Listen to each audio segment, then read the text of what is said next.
It sounds like Gucci cooperated. It sounds like the victim. Gucci was a victim and gave his testimony. Pooh Shiesty came home, y'all, and made the first day out, they sent him right back to jail. He protected him.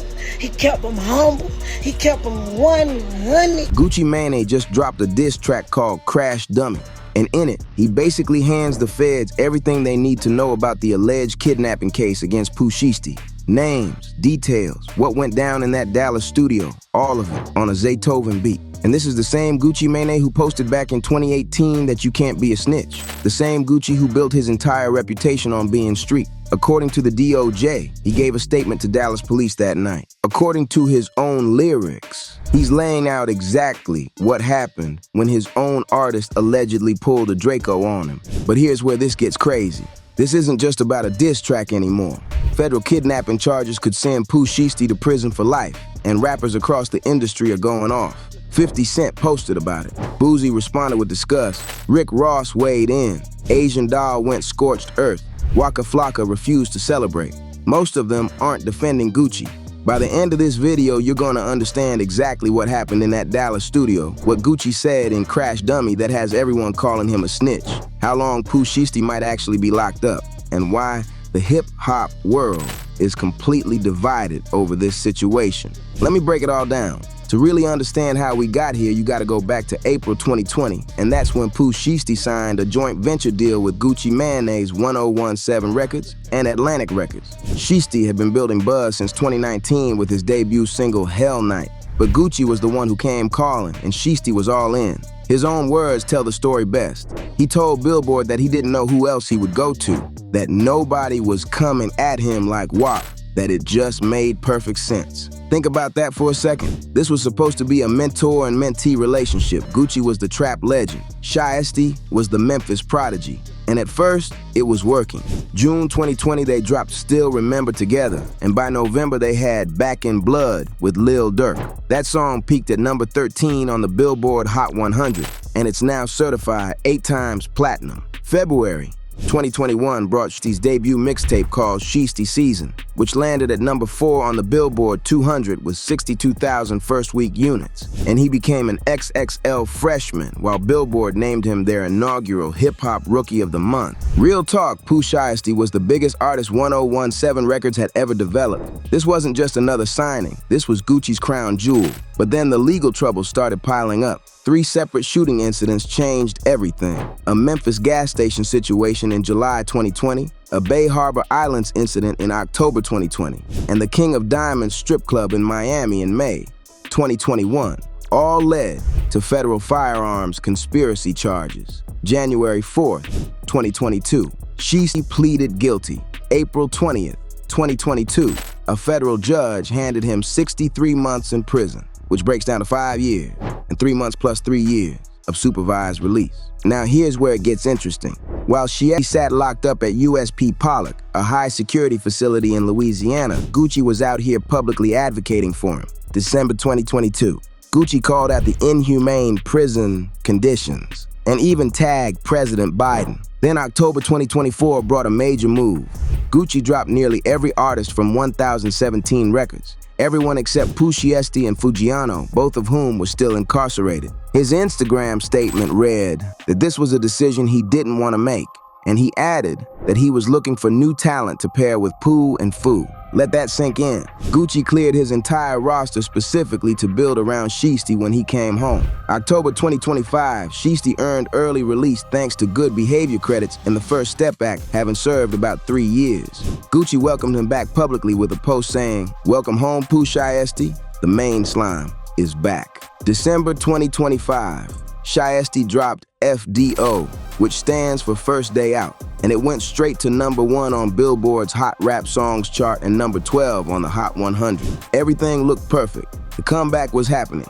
But behind the scenes, things were falling apart. Here's what people didn't know at the time. Shiesty was reportedly upset with his contract terms, and he'd drawn interest from Yo Gotti's CMG Records. Now, if you know hip-hop history, you know that Yo Gotti and Gucci Mane have had tension for years, which meant Shiesty potentially leaving 1017 for CMG wasn't just business, it was personal.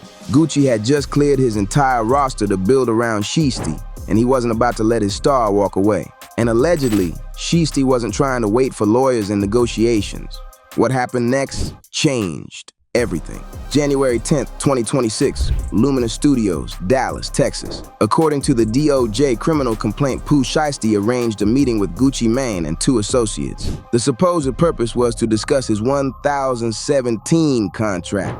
But what prosecutors allege actually happened was a coordinated armed takeover involving 9 people. Here's what the federal complaint says went down. Shiesty allegedly asked Gucci into the recording booth to talk business. Then he allegedly pulled an AK-style pistol, a Draco, and produced contract termination paperwork from a bag. The allegation is that he forced Gucci to sign the release at gunpoint. Meanwhile, co-conspirators, including Shiesty's father, Lontrell Williams Sr. and rapper Big 30, allegedly robbed the other victims of Rolex watches, jewelry, a 1/7 chain, cash, and a Louis Vuitton bag.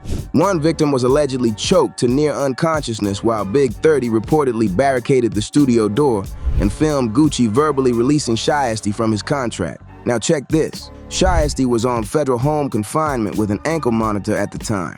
He wasn't even supposed to be in Dallas. The feds say they have GPS data from his ankle monitor, cell phone records, license plate readers, surveillance footage, rental car records linked to his father, latent fingerprints, and social media posts showing allegedly stolen property. And here's the part that has everyone talking. According to the FBI complaint, Gucci, identified as RD for Radrick Davis, gave a statement to police that night. He described she as wearing a black Nike brand, Shiesty mask, black hooded shirt, and black pants during the offense. That's not just reporting a crime, that's providing specific identification details. April 1st, 2026, the FBI raided homes in Memphis, Dallas, and Nashville.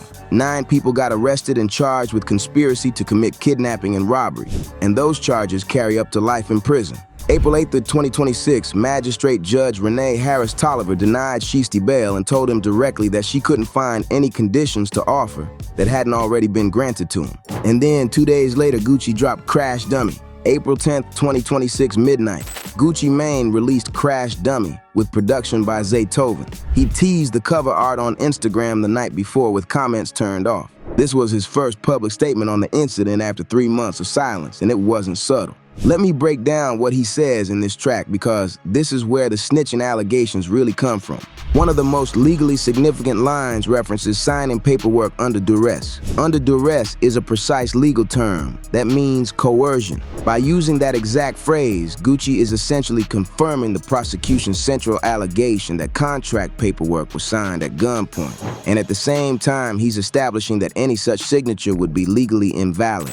The track describes walking into what he thought was a business meeting, being greeted and sensing the pressure building, all while they were allegedly plotting against him. This directly mirrors what's in the federal complaint. Big 30 catches shots in the track with Gucci calling him out by description. Shiesty's father gets referenced with a line about learning behavior from your daddy, and both of these individuals are currently facing federal charges. Then there's the Suge Knight comparison. Gucci compares the situation to how Suge Knight allegedly intimidated Dr. Dre into signing over contracts, but makes it clear he's not Eazy-E, and this isn't the old days. For anyone who knows that history, Suge Knight allegedly used violence and intimidation to force business deals, and Gucci is directly accusing Shiesty of the same tactics. The track also claims the alleged robbery didn't achieve its goal, that after all of it, Shiesty is still signed to 1017. Gucci mentions putting money on Shiesty's commissary while he was locked up, and the hook talks about being betrayed and his heart turning cold. Now here's the question everyone's asking. Could this song actually impact the federal case? No rap lyrics prosecution law applies here because Gucci is the alleged victim, not the defendant. But the track essentially creates a public record that corroborates the prosecution's version of events. As one commentator put it, my dog just pretty much made a song for the prosecutor to play in court. Defense attorney Bradford Cohen has challenged the government's evidence, pointing out that the FBI has no physical contract, no video,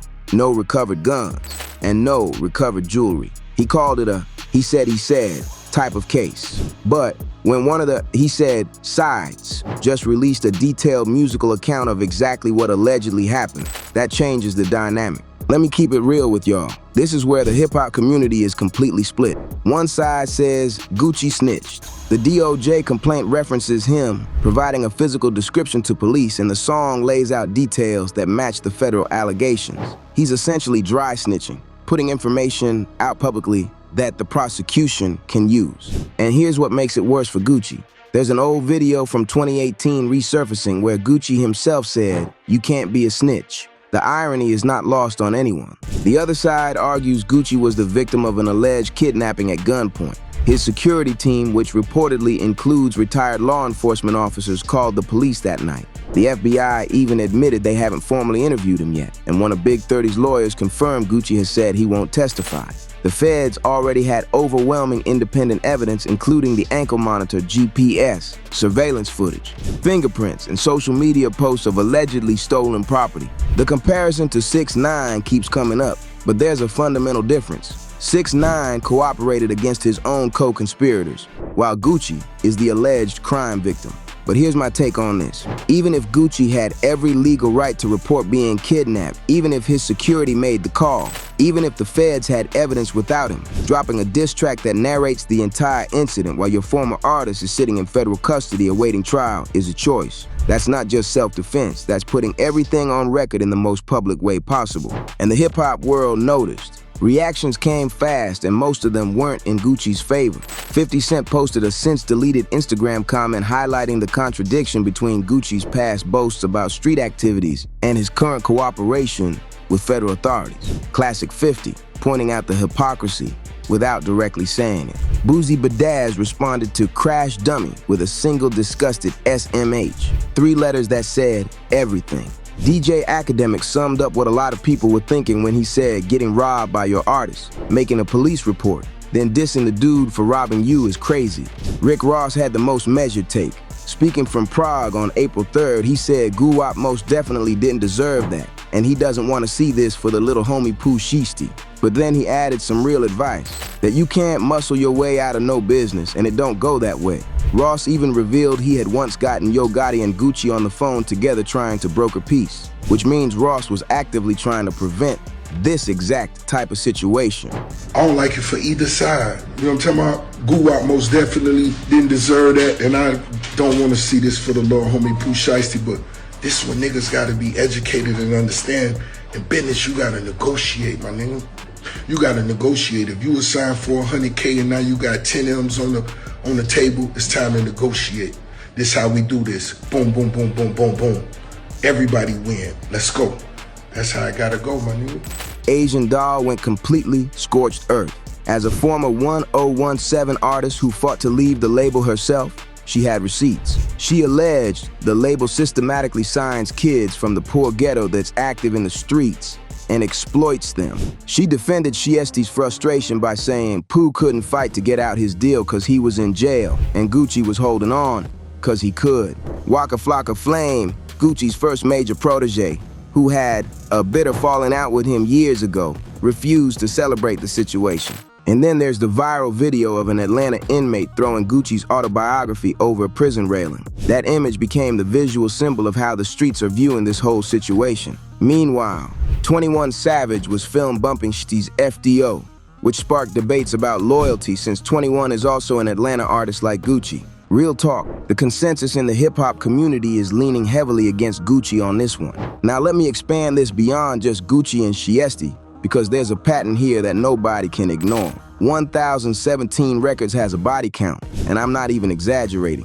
Big Scarr died of a drug overdose in 2022 while signed to 1017. Enchanting died of a drug overdose in June 2024. Hotboy Wes got sentenced to 15 years in prison. Matt Critter was arrested for first-degree murder.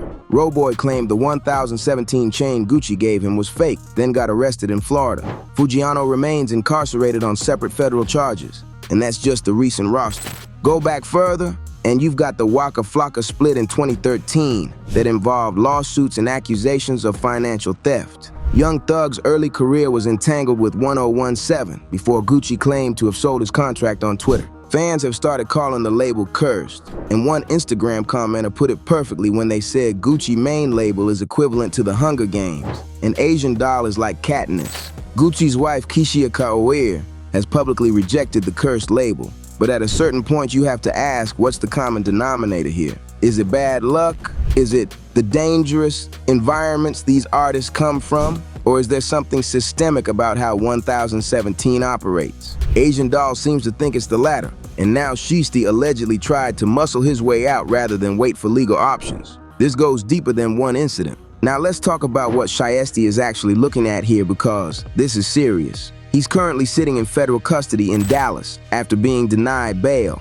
and the charges he's facing for conspiracy to commit kidnapping and robbery carry up to life in prison. Let that sink in. Life. On top of that, his prior supervised release from the Florida firearms case has effectively been violated by this Dallas arrest. Remember, he was on home confinement with an ankle monitor and wasn't supposed to be in Dallas at all, which alone creates additional legal problems.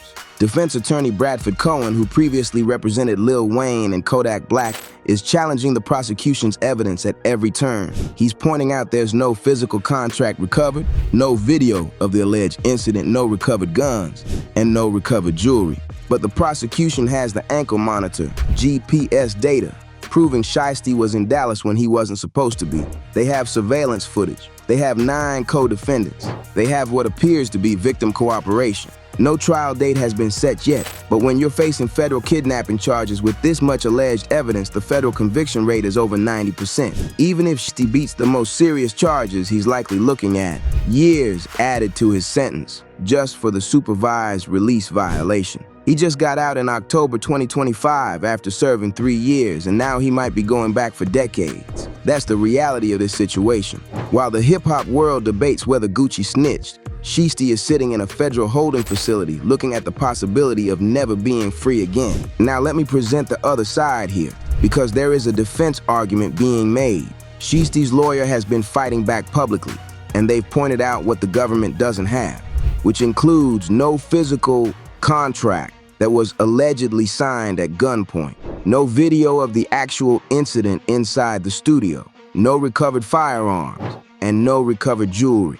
Bradford Cohen called it a he said type of case. Shiesty himself reportedly reacted with disbelief when news came out about Gucci's alleged police statement, and that reaction was covered in hip-hop media. The defense's implicit argument seems to be that if this actually happened the way the prosecution says, then where's the evidence? Where's the contract? Where's the video Big 30 allegedly filmed? The counter to that is all the circumstantial evidence, including the ankle monitor, the surveillance, the co-defendants who might flip, and the social media posts of allegedly stolen property. But in a federal case, it's the prosecution's burden to prove beyond reasonable doubt. And without physical evidence of the core allegations, there might be room for doubt. We'll see how this plays out. Step back for a second and look at what this situation really represents. This isn't just about Gucci and Shiesty. This is about the entire model of how major artists sign and develop talent from the streets. You take someone from poverty, someone who's active, as Asian Doll put it. You give them a deal that ties them up for years, and you take a percentage of everything they make. And if they want out, the system isn't built for that. Shiesty couldn't fight to get out of his deal while he was in prison for 3 years. Gucci was holding on because he could, and that's what Asian Doll said. There's truth to it, regardless of how you feel about what happened in Dallas. Does that justify allegedly pulling a Draco on your label head? Absolutely not. Nobody is saying that. But it explains the desperation, and it explains how a mentor-mentee relationship turned into federal kidnapping charges. The hip-hop industry has a long history of predatory contracts, of artists trapped in deals they signed when they were young and didn't understand what they were giving away, of label heads who hold artists hostage because the paperwork says they can. This is bigger than 2 rappers. This is about how the game is played. Pooh Shiesty sits in federal custody facing charges that could mean life in prison with no trial date set, his supervised release violated, his career potentially over before he turned 25. Gucci Mane has Crash Dummy out there, a track that either makes him a victim telling his story or a snitch putting nails in his former artist's coffin, depending on who you ask. What started as a signing between a trap legend and a Memphis prodigy, a relationship both men once compared to Shaq and Kareem, has produced federal kidnapping charges, a snitching scandal, and the most divisive diss track since Pusha T's Story of Adidon. Can a victim be a snitch? Can a label head be an exploiter and a victim at the same time?